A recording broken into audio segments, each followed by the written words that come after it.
Porque assim, você querendo ou não, hoje você tem um papel de destaque. Você representa um dos estados de maior destaque dentro do concurso. São Sim, Paulo sempre foi uma potência. sim. E agora você sente que eles tentam ainda te controlar, te podar um pouquinho, porque o Brasil, o Mister Brasil, já tem um papel bem maior de destaque. Você não acha que eles vão tentar te controlar um pouquinho, te colocar numa caixinha? Totalmente. Deixa eu te explicar. A gente vê aí várias Miss que já passaram por assuntos polêmicos que falam como que funciona a organização. Eu falo assim, eu visto a camisa da empresa a partir do momento que você trabalha com uma seriedade. Então eu sou uma pessoa que assim, se eu me propus a vir até o seu podcast e falar, eu vou ser de verdade, eu vou vestir a camisa da sua empresa. E a empresa tem que acreditar na pessoa que ela está apostando ali. Uhum. Com relação ao concurso, eu acredito no concurso, eu visto a camisa do concurso, mas não tenta me colocar numa caixinha. Eu não vou fazer aquilo que eu não acredito que é de verdade, entendeu? Então a gente vê várias Miss por aí que falam, colocam a boca no trombone e falam como que realmente funciona porque querem colocar na caixinha. O Ken e a Barbie, eles já saíram da caixa. Então as pessoas elas têm que mostrar aquilo que é de verdade e honrar com aquilo. Olha, eu vou ser sincero com você. É, faz alguns anos que a gente não tem uma Miss Brasil que ganha o Miss Universo. E tem alguns anos também que a gente não tem um Mister Brasil que vence. Inclusive, eu achei que a Júlia levaria. Foi em 2020, a Júlia Então, Gama. a Júlia Gama, pra mim, é uma personalidade incrível. Aquela mulher, além de Preparadíssima, beleza, polida. isso, ela é extremamente preparada. Aí, quando ela não vence o concurso, quando ela começa a colocar a boca no trombone e contar tudo o que aconteceu, você vê o porquê que ela não venceu. Uhum. Porque existe uma coisa ali por trás. Não, se ela vence, ela vai sair das nossas mãos. Ela não vai ser controlada. Ela não fica dentro da caixinha, não vai fazer o que a gente quer, entendeu? Então existe muito O isso. prego que se destaca leva a martelada. Ah, e muita martelada. A gente tem que ver aonde que a gente vai martelar esse prego, né? Porque se for uma parede de concreto, ele vai se fixar e vai ter uma coisa sólida ali. Agora, se você pregar ele no angu, meu filho, ele vai cair. Olha, eu te desejo sorte para sua preparação do Mister Brasil, porque você já sabe que vão ter desafios maiores pela frente. Eu falo que os desafios, eles cada vez mais eles irão aumentar. Mas sabe o que eu falo? Que o concurso em si, eu sempre tento chegar no concurso, igual o Mister Brasil, com uma visibilidade, com um público muito grande, com um público que acredita em mim, porque eu acho que para mim é o que vale. Uhum. Hoje, dentro do concurso, foi uma coisa que eu fiz no Mister São Paulo e que eu pretendo fazer no Mister Brasil, é honrar para o meu público aquilo que eu acredito, porque eles me dão força. Assim, é uma energia muito legal que eles me proporcionam e honrar a minha causa animal, a minha proteção animal, porque é algo que eu acredito. Então, se o concurso eu já consegui chegar lá e falar qual é o meu intuito, levando a força do meu público junto comigo e a minha causa animal, eu já venci. Então, vamos falar sobre os animais que você tanto gosta, que eu também acho que todo mundo, né? Não, infelizmente não todo mundo, porque você faz alguns resgates, passa por algumas situações que não deveriam nem existir. Mas vamos falar sobre isso então, porque você vai se formar ano que vem médico veterinário, É né? isso aí. Eu falo que a minha paixão por animais, ela é desde jovem. Desde menino, a minha mãe conta que quando eu tinha 1 ano de idade, eu sumi de casa e ela procurando, a gente tinha um Rottweiler, que eu sei que é uma raça que você gosta, Muito. é, e ela era uma cachorra extremamente arisca. Ela não gostava de criança e ela tinha acabado de dar cria. E minha mãe conta que eu estava dentro do canil, deitado na barriga dela, fazendo carinho, e ela não estava fazendo nada. Minha mãe falou que chorou bastante, e pediu para a cachorra não fazer nada comigo, me chamou e eu saí. Então a minha paixão pelos animais é desde quando eu me entendo por gente, assim.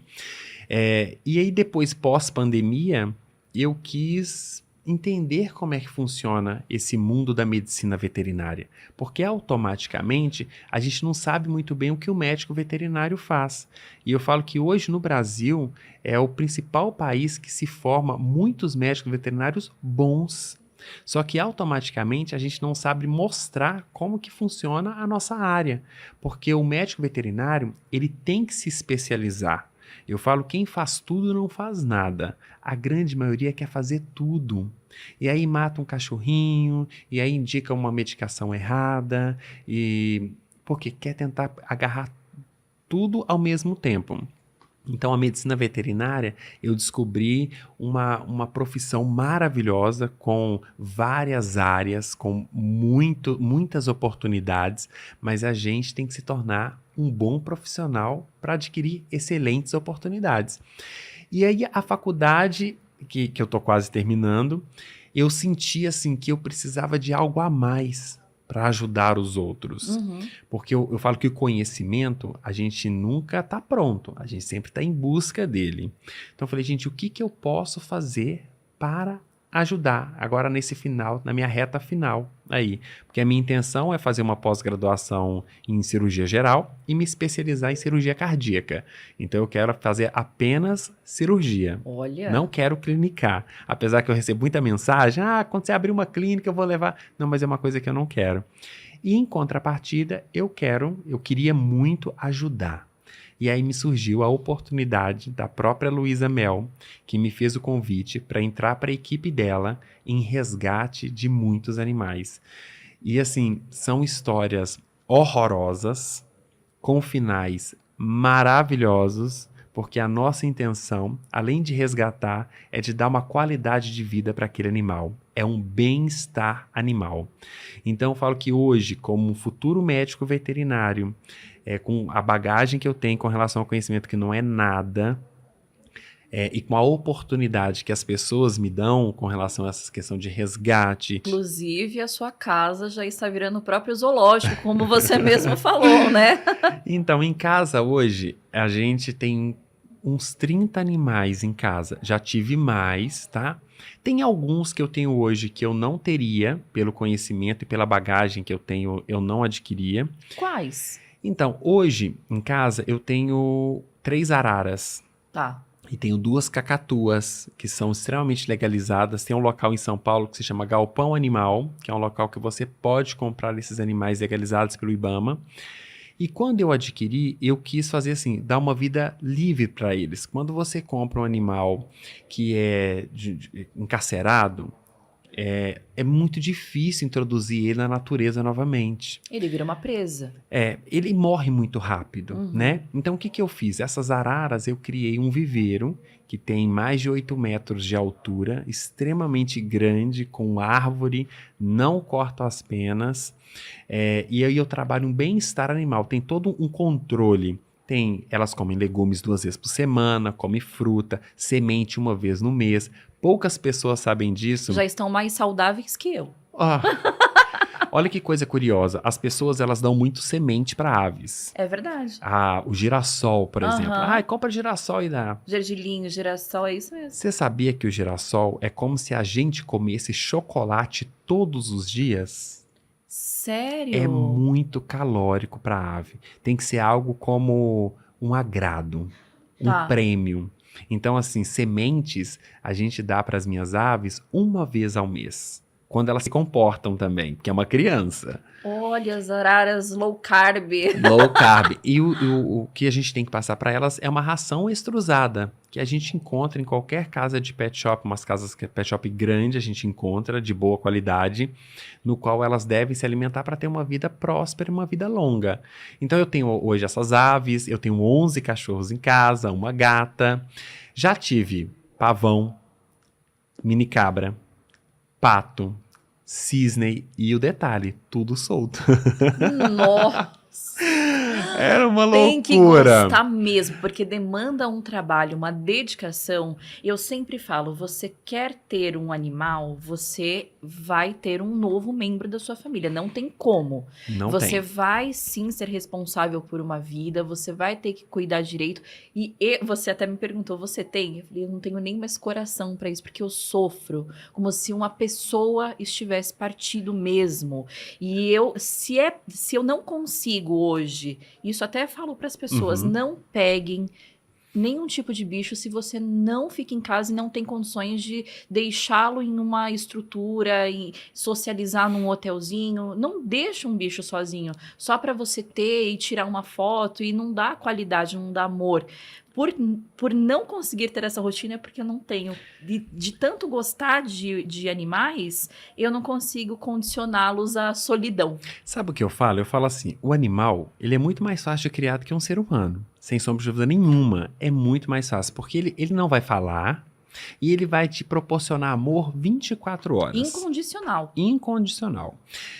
Mas eu falo que assim, existem algumas regras. Por exemplo, eu nunca aconselho uma pessoa ter apenas um cachorro. Ah, meu espaço é pequeno, então não tenha. Exato. Porque o ideal é ter 2, pelo menos. Porque um faz companhia pro outro. Uhum. Porque as pessoas, elas trabalham, elas têm o dia a dia delas. Então, elas não têm o tempo para ficar 24 horas com um animal. E ele demanda tempo. Demanda. Quando você tem 2, um faz companhia pro outro. Segunda coisa, ter um animal para colocar dentro de um apartamento, dentro de um espaço que não foi programado, melhor não ter. Sabe por quê? Exato. Porque ele vai destruir seus móveis, ele vai roer sua porta, ele vai fazer xixi, cocô no lugar errado, ele quer chamar sua atenção 24 horas porque ele quer desestressar.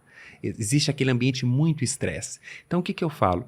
Tem que respeitar a personalidade, porque cada animal tem a sua personalidade, e você tem que preparar o seu ambiente para receber aquele animal. Por exemplo, em casa eu tenho 11 cachorros, mas quem me visita, chega em casa, você fala que eu não tenho um cachorro. Por quê? Eu respeito a personalidade de cada um e eu criei ambientes para eles ficarem. Por exemplo, eu tenho 4 que ficam numa área, que aí eu mudei toda a minha lavanderia, quarto de funcionário, que é bem grande, eu montei uma ala pet. Então esses 4, eles amam brincar. Então lá a gente tem piscina de bolinha, cabaninha, uma caixa de brinquedo, que é igual criança. Eles tiram o brinco o dia todo, no final do dia tem que recolher e guardar. Tem tudo para eles. Outra coisa que eu também não coloco, água parada. Então eu comprei filtro, Que a água fica corrente, que a água né? fica correndo e aí vai trocando todos os dias, eles não bebem água parada. E eles amam aquele ambiente. São 4 que ficam, você não vê nada, eles brincam o dia todo. Aí eu tenho as outras 3, que são 2 maiores e uma que é uma raça Jack Russell Terrier, que é a do Máscara, literalmente é o Máscara. Elas têm um canil grande, só que elas são soltas 2 vezes ao dia, de manhã e final do dia. Eles precisam Desestressar. extravasar energia, exato. Então, assim, elas já têm aquela rotina delas. O canil, elas não fazem nem xixi e nem cocô dentro do canil. E eu tenho 4 que ficam dentro de casa comigo, que dormem no quarto comigo. Aonde eu falo que são sombras. Essas, literalmente, aonde eu vou, elas vão atrás. E o principal, todos os meus cachorrinhos fazem xixi e cocô na fraldinha. Você não vai ver nada fora. Tirando uma que eu adotei agora. Tirando uma que eu adotei agora que a gente tá ensinando. Mas ela vai fazer certinho. Inclusive, é a cachorrinha daquele vídeo que viralizou do rapaz que maltratou, que tentou asfixiá-la? É essa cachorrinha? É essa cachorrinha.